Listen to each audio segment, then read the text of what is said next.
அனைவருக்கும் வணக்கங்க. நான் உண்மையாக கண்ட நிகழ்வை உங்களுக்கு நான் சொல்கிறேன். உண்மையாக நான் கண்ட காட்சியை உங்களுக்கு நான் சொல்கிறேன். நான் திருவண்ணாமலைக்கு போகும்போது திருவண்ணாமலை சாமி கும்பிட்டுட்டு வரும்போது நான் வானத்தில் தேடிக்கிட்டே இருந்தேன். அப்பன் சிவன் எனக்கு இதே மாதிரியான காட்சி கொடுத்தார். அன்னைக்கு பௌர்ணமி பக்கத்தில் அப்பன் சிவனோட அந்த லிங்க உருவம் எனக்கு தெரிஞ்சது.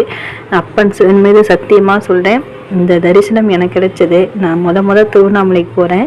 திருவண்ணாமலைக்கு போயிட்டு நான் வரும்போது எப்பவுமே நான் வானத்தில் எங்கேயாவது சிவன் லிங்கம் தெரியுதா நான் தேடிட்டே இருப்பேன். நேரம் கிடைக்கும் போதெல்லாம் ஓம் நம சிவாய ஓம் நம சிவாய நாமங்கள் சொல்லிக்கிட்டே இருப்பேன்.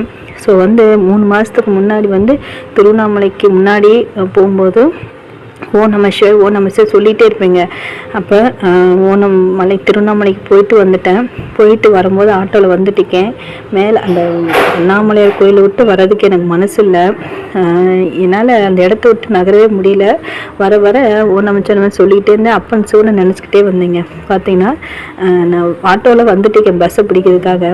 இதே உருவம் வாகாயத்தில் எனக்கு காட்சி கொடுத்தார் அப்பன் சிவன். என்ன சொல்ல வரேன்னா, நீங்கள் நேரம் கிடைக்கும் போதெல்லாம் ஓம் நம சிவாய ஓம் நம சிவாய சொல்லிகிட்டே இருங்க.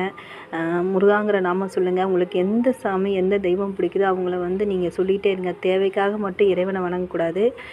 எல்லையில்லா அன்பு. நீங்கள் எதையுமே கேட்க வேண்டாம். நீங்கள் உண்மையான மெய்யான அன்பு மட்டும் கொடுங்க.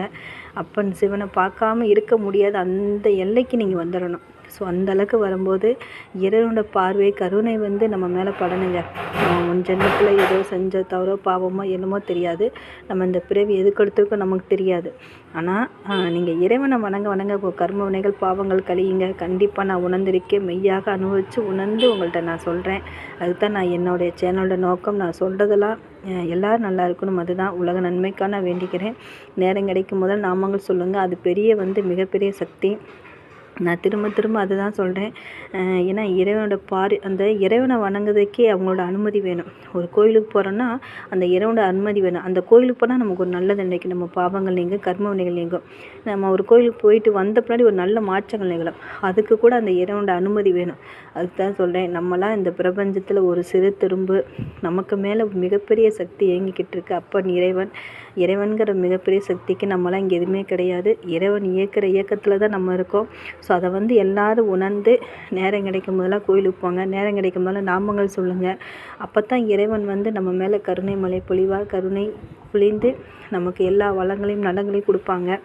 நம்ம இந்த வாழ்க்கை ஒரு அழகான பயணங்க. இந்த அழகான பயணத்தை நம்ம தான் நல்லபடியாக வச்சுக்கணும். இறைவன் கொடுத்த இந்த பாக்கியம். இறைவனை உணர்ந்து எல்லாரும் இறைவனை வணங்குங்க. அணிதினமும் இறைவனை வணங்குவோம். ஓம் நம சிவாய.